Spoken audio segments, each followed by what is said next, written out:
Hello दोस्तों, मैं इंद्रेश अपने YouTube channel Indresh GS classes में आप सभी का स्वागत करता हूं। तो हम लोग की सीटेट की जो है क्लास क्या थी, स्टार्ट थी। ठीक है, तो आइए स्टार्ट करते हैं। ठीक है, हिंदी हिंदी का जो पेपर फर्स्ट है उसके हम कुछ क्वेश्चन को आज क्या करेंगे, देखेंगे। ठीक है, हिंदी का जो हमारा फर्स्ट पेपर है उसके क्वेश्चन को आइए देखते हैं। ठीक, हिंदी पेपर कौन सा, पेपर फर्स्ट। ठीक, चलिए। तो पहले हम क्या करेंगे, 91 से हमारा 96 तक क्या है, हमारा एक क्या दिया गया है, एक कविता, एक पंक्ति दी गई। इसको पढ़ के हमें क्या करना, आंसर देना है। ठीक है, चलिए। मेरे ख्याल से आप लोगों को विजुअल होगा, तो आइए थोड़ा सा बड़ा कर लेते हैं, देखते हैं। ठीक, चलिए पढ़िए क्या है। कह रहा है कि दंभ का जहाँ जहाँ पड़ाव था, सत्य से जहाँ जहाँ दुराव था, ठीक, वह चला की अग्नि बाण मारता, पाप की आह आह उजाड़ता, वज्र बन गिरा गिरे विचार। ठीक, तो गिरे विचार से अब क्वेश्चन इसके देख लेते हैं। ठीक है, क्या कह रहा, दंभ का जहाँ जहाँ पड़ाव था। ठीक है, दंभ का जहाँ जहाँ पड़ाव था, सत्य से जहाँ जहाँ दुराव था, मतलब सत्य से लोग दूर दूर जहाँ थे जो है, वह चला कि अग्नि की बाण मारता, पाप की आह आह उजाड़ता। ठीक है, पाप मतलब करता चला गया। ठीक है, वज्र बना गिरा गिरे विचार पर। ठीक, चलिए अब इसका क्वेश्चन देखते हैं। क्वेश्चन क्या कर रहा है, इसे देखिए। आंसर हमको देना 91। क्वेश्चन नंबर 91 क्या कर रहा है कि गिरे विचार से क्या तात्पर्य है। जिसके विचार गिरे होते हैं उसको क्या कहते हैं, तो सत्य और हित से परे विचार को हम क्या कहते हैं, गिरे विचार वाला। जो सत्य और दूसरों के हित से क्या होते हैं, जिनके विचार बहुत परे होते हैं, मतलब दूर होते हैं, उन्हें कहते हैं उनका विचार क्या है, बहुत गिरा हुआ है। ठीक है, तो हमारा सी पार्ट क्या हो जाएगा, राइट आंसर हो जाएगा। ठीक, 92 बताइए। नौजवान शहीद ने अग्निबाण इसलिए चलाया क्योंकि वह क्या थे। नौजवान शहीद ने अग्निबाण इसलिए चलाया क्योंकि वह क्या थे, बताइए। क्योंकि वह अपना साम्राज्य स्थापित करना चाहता था, सुराज स्थापित करना चाहता था, वज्र गिराना चाहता था, अपनी सख्त की गरिमा बनाए रखने चाहता था। 92 का, तो 92 का हमारा बी पार्ट क्या, सुराज स्थापित करना चाहता था। तो क्या, सुराज। देखिए यहाँ पे लिखा हुआ है, वह चला की अग्नि बाण मारता, पाप की आह का आह आह उजाड़ता। ठीक है, तो अपना क्या करना चाहता था, वज्र बन गिरा गिरे विचार। ठीक है, तो हमारा क्या, वह अपना सुराज स्थापित करना चाहता था। ठीक है, चलिए 93 बता दीजिए। दुराव, दुराव शब्द से क्या तात्पर्य है, दुराव शब्द से तात्पर्य क्या है, तो दुराव शब्द से हमारा तात्पर्य है वैर, मतलब दुराव है हमारा, बैर है, वैर है। ठीक है, दुर्गम स्थल नहीं, कठिन नहीं होगा, आवरण नहीं होगा, हमारा क्या होगा, वैर होगा। चलिए 94 बता दीजिए। जहाँ जहाँ शब्द है एक आर्थी शब्द युग में, पुनरुक्त शब्द युग में, विपरीतार्थक शब्द युग में, या भिन्नार्थी शब्द युग में, क्या है, 94 बताइए। 94, तो 94 का हमारा क्या है, बी पार्ट बिल्कुल राइट आंसर है। क्या है, पुनरुक्त का, जहाँ जहाँ दोनों वर्ड की बात दो बार क्या हो रही है, पुनरावृत्ति हो रही है, इसलिए क्या कहेंगे, पुनरुक्त शब्द युग में कहेंगे। ठीक, 95 बताइए। पाप का विलोम क्या होता है, पुण्य होता है। पाप का विलोम क्या होता है। ऐसे इन क्वेश्चनों को अगर आप गलत कर रहे हैं तो आप बहुत पीछे चले जाएंगे। ठीक है, ऐसे क्वेश्चन, दुराव हो गया, दुराव का अर्थ बैर होता है। ठीक है, यही सब क्वेश्चन हमको क्या है, एक अच्छा स्कोर करने के लिए मदद करते हैं। ठीक, तो ऐसे क्वेश्चन को आपको छोड़ना नहीं है और ना ही गलत करना है। ठीक, तो चलिए, आप लोगों को अगर ऐसे क्वेश्चन करना है तो आप लोग डेली जो है इंद्रेश जीएस क्लासेस से जुड़ जाइए। ठीक, चलिए स्टार्ट करते हैं। अगला क्वेश्चन हम लोग सामने 96। नौजवान शहीद ने किसे नष्ट किया। जो नौजवान शहीद था वह किसे नष्ट किया, अहंकार को, असत्य को, अहंकार और सत्य को, अहंकार और असत्य को। तो किसको नष्ट किया, तो किसको नष्ट किया, तो उसने जो है अहंकार और असत्य, जिसके अंदर अहंकार और असत्य भरा था, उसको क्या कर दिया, नष्ट कर दिया। हम लोगों ने 6 क्वेश्चन किया पहले, कविता से जो है। अब हम अगला जो गद्यांश है उससे करते हैं। ठीक, पहले हम लोग क्वेश्चन देखते हैं करने के लिए, उसके बाद गद्यांश को पढ़ते हैं। शिक्षा का अर्थ है क्या है, इसको पढ़ेंगे तभी बताएंगे। लेखक के अनुसार इसको भी पढ़ के ही बताना पड़ेगा। इस गद्यांश के शिक्षा का कौन सा सिद्धांत नहीं थे, इसको पढ़ना पड़ेगा। हर बालक को पढ़ पढ़ कर पहचाने कि वह क्या है। वाक्य में पहचाने क्रिया का कर्ता हो सकता है, पहचाने जो है ये क्रिया है, इसका कर्ता क्या हो सकता है, बताइए। इसको तो आप कर ही सकते हैं 101 वाले को। तो 101 का हमारा क्या आ जाएगा, बी पार्ट क्या होगा, हम। हर बालक को पढ़ पढ़ कर पहचाने कि वह क्या है, यानी कि वह क्या है। ठीक है, तो हम क्या हैं। ठीक है, ये होगा। चलिए 102 का क्या होगा, उसकी प्रदत्त प्रतिभा क्या है, वाक्य है, उसकी प्रदत्त प्रतिभा क्या है, वाक्य क्या है, नकारात्मक है, संदेहवाचक है, विधानवाचक या प्रश्नवाचक है, बताइए। तो यह कैसा वाक्य 102, तो यह एक को है प्रश्नवाचक वाक्य, क्योंकि यहाँ पे प्रश्नवाचक शब्द क्या है, जुड़ा हुआ। तो 103 का बताइए। शरीर में एक प्रत्यय लगाने पर क्या हो जाता है, शारीरिक हो जाता है। क्या हो जाता है, शारीरिक। हमारा सी पार्ट राइट हो जाएगा। 103 का क्या हो जाएगा, सी पार्ट। जब शरीर शब्द में जो है, ये हमारा शरीर है, शरीर में एक प्रत्यय लगाने पर क्या हो जाता है, शारीरिक हो जाता है। क्या हो जाता है, शारीरिक हो जाता है। ठीक है, शारीरिक हो जाता है। ठीक है, शारीरिक हो जाता है, याद रखिएगा इतना। ठीक, चलिए आगे बताइए। अगला क्वेश्चन 104। लेखक के अनुसार शिक्षा होना और साक्षर होना, ये दोनों पढ़ना ही पड़ेगा। यहाँ पढ़ा लिखा होने का तात्पर्य क्या है, पढ़ा लिखा का मतलब शिक्षित होना या फिर कुछ और, बताइए। पढ़ा लिखा होने का मतलब क्या है 105 का, तो पढ़ा लिखा होने का मतलब साक्षर होना। ठीक है, उच्च। अब तो हमें कहानी कविता पढ़ने के बाद यह जरूरी है कि बच्चे, ये सब हमें क्या है, गद्यांश से ही मिलेगा। ठीक है, चलिए अब गद्यांश को पढ़ते हैं और आंसर को हम लोग देते हैं। ठीक है, गद्यांश वाली क्वेश्चन, चलिए गद्यांश पूरा पढ़िए और आंसर दिए। 105 तक हमें देना। ठीक है, किसे कहूँ मैं शिक्षा, किसे कहूँ मैं शिक्षा, मतलब कहने का मतलब है कि मैं किसको कहूँ शिक्षा है, क्या है शिक्षा का सच और शिक्षा का क्या सच्चाई है, कैसे होता है शिक्षित व्यक्ति और कैसे होता है पढ़ा लिखा समाज। ठीक है, मतलब किस तरह से पढ़ा लिखा समाज होता है और कैसे लोग होते हैं शिक्षित। ठीक, मेरे गुरु दयाल चंद्र जी सोनी, इनके मतलब गुरु थे कौन, दयाल चंद्र सोनी, तो पूरी एक काव्यात्मक पुस्तक लिख गए। इस पुस्तक का नाम है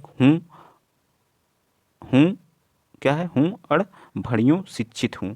उनका आशय स्पष्ट है कि हर पढ़ा लिखा आदमी अनपढ़ है, मतलब उन्होंने जो काव्यात्मक पुस्तक लिखी थी उसमें स्पष्ट उसका आशय था कि हर पढ़ा लिखा आदमी अनपढ़ है। उन्होंने जब यह पुस्तक लिखी तो साफ साफ साफ कहा कि वह किताब उनके पूरे जीवन की शिक्षा का सार है। तब फिर हमें यह भी मान लेना चाहिए कि हमारा पूरा पढ़ा लिखा समाज खासा क्या है, अनपढ़ है, अशिक्षित है, क्या है, अनपढ़ है, अशिक्षित है। तब फिर बताइए कि शिक्षा को कहाँ खोजें। ठीक है, कहते हैं कि शिक्षा बालक के जन्म के साथ बालक को मिली प्रतिभा का विकास है। ठीक है, जब बालक का जन्म होता है तभी उसको क्या मिल जाती है, प्रतिभा का उसके क्या है, विकास है। उसकी सोई हुई शक्ति को जगाने का नाम ही क्या है, उसके अंदर जो सोई हुई शक्ति होती है उसको जगाने का नाम ही क्या है, शिक्षा है। मगर ऐसा तो तब संभव है जब हम यह जान लें कि कौन कौन सा बालक कौन कौन सी प्रतिभा के साथ क्या है, पैदा होता है। ठीक है, कौन कौन सा बालक कौन कौन सी प्रतिभा के साथ क्या होता है, पैदा होता है। ठीक, कि कौन कौन सा हित हो गया, उसके शरीर में एवं उसके मन मस्तिष्क में कौन कौन सी शक्तियाँ संयोगी मतलब उपस्थित हैं। ठीक है, इसका अर्थ यह हुआ कि जो जो बालक शाला में आया है उसको हम पहले पढ़े, हर बालक को पढ़ पढ़ कर पहचाने कि वह क्या है और उसकी प्रदत्त प्रतिभा क्या है और कौन कौन सी सुसुप्त शक्तियों को लिए वह हमारे सामने क्या है, उपस्थित है। ठीक, उपस्थित हुआ। तो शिक्षा का अर्थ क्या है, बच्चों का जानकारी देना, बच्चों को केवल साक्षर ज्ञान देना, बच्चों को शक्तिशाली बनाना, बच्चों में विद्यमान शक्तियों को प्रस्फुटित करना। बताइए क्या है, प्रस्फुटित करना, बताइए क्या है, कौन सा, डी है, यस। तो 97 का हमारा क्या आ जाएगा, डी पार्ट। बच्चों में जो विद्यमान शक्तियाँ उसको क्या करना, बाहर निकालना है। ठीक है, यही हमारा क्या कहलाता है, शिक्षा का अर्थ है इस गद्यांश के आधार पर। ठीक है, लेखक के अनुसार क्या है, सभी बच्चे समान रूप से प्रतिभाशाली होते हैं, बच्चों में अलग अलग प्रतिभा होती है। तो बच्चों में क्या होती है, सभी बच्चों में क्या होती है, अलग अलग क्या होती हैं, प्रतिभाएं होती हैं। हमारा बी पार्ट सही है। ठीक, नेक्स्ट बताइए 99, बच्चों को शिक्षा देने के लिए सबसे पहले क्या जरूरी, प्रतिभाओं को भिन्न भिन्न रूप जानना, बच्चों को प्रतिभा के अनुसार वर्गीकृत करना, बच्चों की समस्त क्षमता प्रतिभाओं को जानने के लिए उन्हें पढ़ना, बच्चों को पढ़ाना। तो क्या 99 का, तो उनके जो है बच्चों में समस्त जो क्षमताओं और प्रतिभाओं को जानने के लिए उन्हें पढ़ना, ये हमारा गद्यांश में दिया गया था। ठीक है, जब आप गद्यांश पढ़ लेंगे तो आंसर देने में कोई प्रॉब्लम नहीं होगी। ठीक है, इस गद्यांश में शिक्षा का कौन सा सिद्धांत निहित है, मतलब इस गद्यांश में शिक्षा, तो सभी बच्चे समान रूप से प्रतिभाशाली होते हैं, ये जरूरी नहीं है। सभी बच्चों में व्यक्तिगत भिन्नता होती है, शक्तियाँ सदैव सुसुप्त अवस्था में रहती हैं। पढ़े लिखे लोग क्या होते हैं, अनपढ़ होते हैं। बताइए 100वें नंबर का क्या है, तो पढ़े लिखे लोग भी क्या होते हैं, अनपढ़ होते हैं, हमारा दिया था गद्यांश में, इसका सिद्धांत यही नहीं था। ठीक है, 101, हर बालक को पढ़ पढ़ कर पहचाने की वह क्या है, मतलब क्या है, तो पहचाने में क्या है, हम होगा। ठीक है, हम क्या होगा, इसका कर्ता होगा। 102 बताइए, उसकी प्रदत्त प्रतिभा क्या है में वाक्य कैसा है, एक प्रश्नवाचक वाक्य, ये तो बता चुका था मैं। ठीक है, चलिए 103 बताइए, शारीरिक शब्द में एक प्रत्यय लगाने पर क्या होता था, शारीरिक, सी पार्ट है। लेखक के अनुसार शिक्षित होना है साक्षर होना, के अनुसार शिक्षित होना और साक्षर होना दोनों समान है, दोनों में मूलभूत अंतर होता है, दोनों पर्यायवाची हैं, दोनों में थोड़ा बहुत अंतर होता है। 104 का तो क्या है, दोनों मूलभूत क्या है, दोनों में मूलभूत अंतर है। ठीक है, पढ़ा लिखा होने का तात्पर्य क्या होता है, शिक्षित होना, साक्षर होना, अशिक्षित होना या निरक्षर होना। तो 105 का हमारा क्या आ जाएगा, सी पार्ट, शिक्षित होने पढ़ा लिखा होने का मतलब क्या होना, साक्षर होना। ठीक है, अगर आप इस 15 में अगर आप जो है 15 में 15 कर रहे हैं तो समझिए आपकी तैयारी का बहुत बेहतरीन है। ठीक है, अगर आप साथ जुड़े रहे तो इसी तरह से आप गद्यांश में 15 में 15 लाने के लिए कोई आपको रोक नहीं सकता है। ठीक है, चलिए अब चलते हैं हम लोग आगे, जो हमारे 15 जो है 15 क्वेश्चन हमारे किसी बचे हुए हैं, जो हमारी पैडागोजी आती है हिंदी की, उसके देखते हैं। ठीक है, जो उच्च प्राथमिक स्तर पर कहानी कविता पढ़ने के बाद यह जरूरी है कि बच्चे के प्रश्नों को लिखित उत्तर दे सकें, उसे अपने शब्दों में दोहरा सकें, विपरीत भाव की कहानी का कविता लिख सकें, वह अपने अनुभव संसार से जोड़ सकें। तो इसका उच्च प्राथमिक स्तर का जो बच्चा होगा वह क्या करेगा, विपरीत भाव की कहानी कविता लिख सकेगा, तो वह अपने अनुभव को संसार के साथ क्या करेगा, जोड़ सकेगा, इसलिए उसे कहानी या कविता पढ़ाई जाती है एक उच्च स्तर का जो है, उच्च प्राथमिक स्तर के बच्चे को। ठीक है, तो हमारा कौन सा पार्ट हो जाएगा, 106 का। तो 106 का हमारा क्या हो जाएगा, राइट आंसर, डी पार्ट हमारा क्या होगा, राइट आंसर होगा। ठीक, चलिए आइए चलते हैं नेक्स्ट क्वेश्चन नंबर आप लोग 107 बताइए। प्लेटो का कथन है कि बच्चा बड़ों के बीच एक विदेशी की तरह होता है, इस भाषिक सच्चाई की ओर संकेत करता है। तो 107 का क्या हो जाएगा, तो 107 का आप लोग बताइए जल्दी, 107 का कौन सा पार्ट सही होगा, तो 107 का कौन सा राइट आंसर होगा, तो बताइए। बच्चे अपनी भाषा में बोलते हैं जिसे बड़े सही सही नहीं समझ पाते हैं, बच्चा बड़ों से उम्र में छोटा होने के कारण अजनबी बना रहता है, ये तो बिल्कुल गलत बात है। ठीक है, बच्चों की भाषा अपरिपक्व होती है, बच्चों की भाषा के प्रति बड़ों का दृष्टिकोण संकीर्णता से परिपूर्ण होता है। तो प्लेटो का कौन सा कथन राइट है, 107वां का बताइए। तो हमारा ए पार्ट, बच्चे जो होते हैं अपनी भाषा में, अपनी जो भाषा सीखते हैं उसी भाषा में बोलते हैं जिसे बड़े सही सही नहीं समझ पाते हैं, ठीक है। तो ए पार्ट हमारा क्या हो जाएगा, राइट हो जाएगा, ठीक। नेक्स्ट बताइए 108, भाषा की कक्षा में कहानियाँ मनोरंजन का साधन है, पाठ्य पुस्तक का एक पाठक है, विभिन्न प्रकार की भाषीय संरचना और चिंतन विकास की संभावनाओं के लिए भाषा कौशल के विकास का एकमात्र साधन है। 108 का राइट आंसर क्या हो जाएगा, तो सी पार्ट हो जाएगा। विभिन्न प्रकार की जो भाषाई संरचना और चिंतन विकास की संभावनाओं के लिए हम भाषा की कक्षा में कहानियों को क्या करते हैं, बताते हैं, ठीक है। 109 बताइए, जो एनसीएफ 2005 हमारा है, जिसको बोलते हैं राष्ट्रीय पाठचर्या की रूपरेखा के अनुसार कौन सा कथन सही है। भाषा केवल, जहाँ केवल आ जाएगा वो हमारा क्या होता है, निगेटिव वर्ड होता है, पहले ही गलत हो गया, आगे पढ़ने की जरूरत ही नहीं है।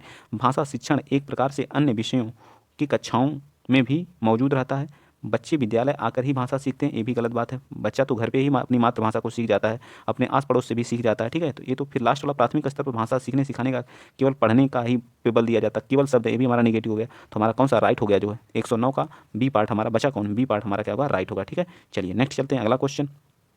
क्वेश्चन 110 बताइए, भाषा कौशलों के संदर्भ में कौन सा कथन सही। सुनना, बोलना, पढ़ना, लिखना एक क्रम में सीखे जाते हैं, बिल्कुल गलत बात है। जो हमारे चार जो भाषा कौशल दिए गए हैं, बोलना, सीखना, पढ़ना, इसमें से जो हमारे क्या, एक ग्रहणात्मक होता है और एक क्या होता है, संप्रेषणात्मक होता है। तो ग्रहणात्मक कौन कौन से होते हैं, जिसको हम ग्रहण करते हैं। तो सुनना, सुन करके हम ग्रहण कर सकते हैं और पढ़ करके हम ग्रहण कर सकते हैं, लेकिन बोलना और लिखना हमारा क्या, संप्रेषणात्मक क्या है, कौशल होता है भाषा का, ठीक है। सुनना और पढ़ना एक निष्क्रिय कौशल है। ये तो बिल्कुल गलत बात कहा है या सही बात कहा, बताइए। बी 110 का 100 110 का क्या हो जाएगा, ये भी गलत बात कहा, ठीक है। पढ़ना और लिखना कौशल में कोई संबंध नहीं, बिल्कुल गलत बात। सभी कौशल एक दूसरे के अंतः संबंधित होते हैं। डी पार्ट हमारे क्या है, राइट आंसर। इस बात को आप लोग याद रखिएगा, जो हमारे कौशल है, चार कौशल हैं, बोलना, लिखना, पढ़ना, इनको हम जो क्या करते हैं, एक अंतः संबंधित होते हैं, ये क्या होते हैं, एक क्रम में सीखे नहीं जाते हैं। इस चीज़ को आप लोग याद रखेंगे, क्या होते हैं, सुनना पढ़ना एक सक्रिय कौशल होता है, ना कि निष्क्रिय होता है, ठीक है।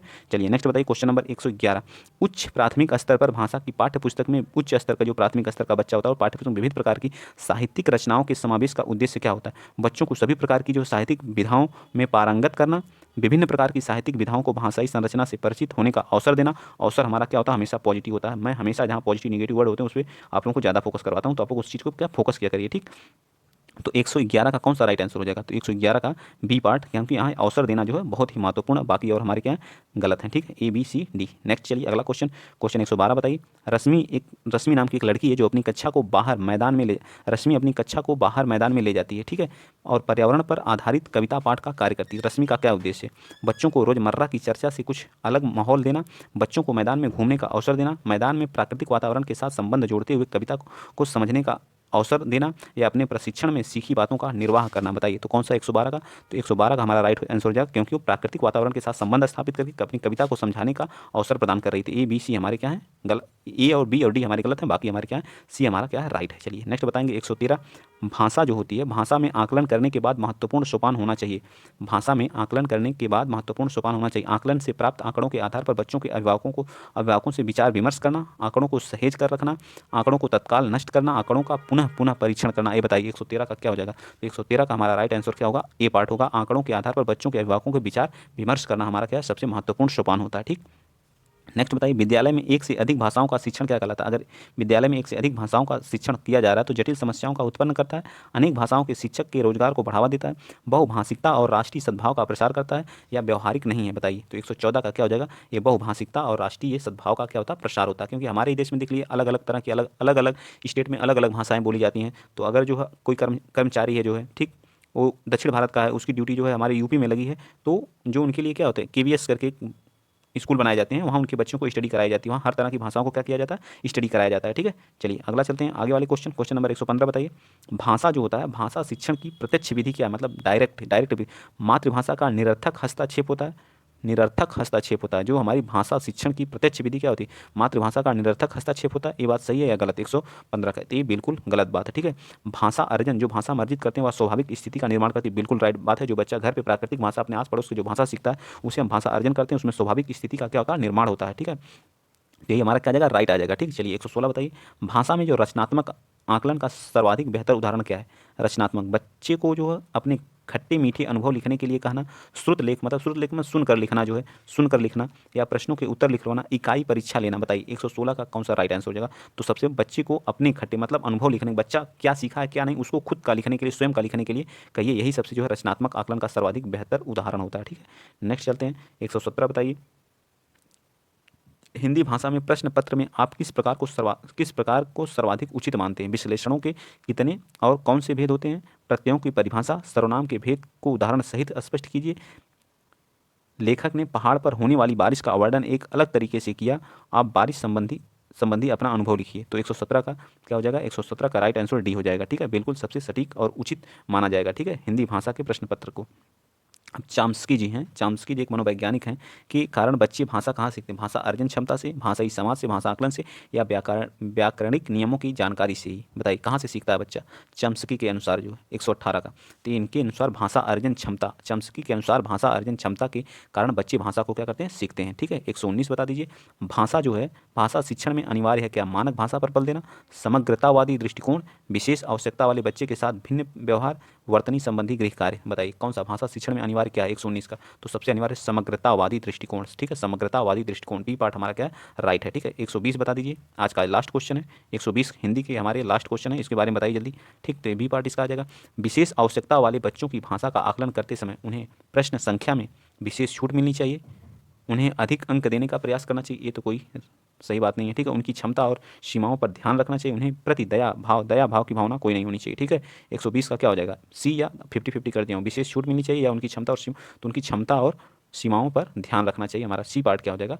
बताइए 120 का क्या हो जाएगा? सी पार्ट राइट आंसर हो जाएगा। ये भी हमारा फर्स्ट वाला भी गलत हो जाएगा। ठीक, आप हिंदी में चेक करिएगा जो हो 30 में आप अगर 28 नंबर ला रहे हैं, 28-29 नंबर, तो आप समझिए आपकी तैयारी बहुत बेहतरीन है। आपको 130 प्लस लाने से कोई नहीं रोक सकता है। ठीक है, आप इसी तरह से हमारे साथ जुड़े रहिए और ज़्यादा से ज़्यादा वीडियो को शेयर कर दीजिए, चैनल को सब्सक्राइब करिए। इसी तरह से आपको प्रीवियस ईयर कराते रहेंगे जो है, और जो भी क्वेश्चन आप नहीं कर पा रहे हैं उसे कमेंट बॉक्स में बताइए, उस पर जो है हम लोग टॉपिक वाइज क्लास स्टार्ट कर देंगे। ठीक है, और बहुत जल्द जो है इसका जो डेट अनाउंस हो जा रहा है, तो हम लोग क्विक रिवीजन करके एक क्लास स्टार्ट कर रहे हैं। ठीक, उसमें जो है एक ही दिन में जो पूरा हिंदी फिनिश करेंगे संपूर्ण, उसी तरह से एक दिन में जो है पूरे गद्यांश के जितने क्वेश्चन आए उनके जो है संस्कृत की भी संपूर्ण मैराथन आएगी, वो एसएसटी की भी बहुत जल्द आने वाली। ठीक, तो आज के लिए इतना ही। अगर वीडियो अच्छा लगा तो प्लीज़ ज़्यादा से ज़्यादा शेयर कर दीजिए, चैनल को सब्सक्राइब कर दीजिए। जय हिंद, जय भारत।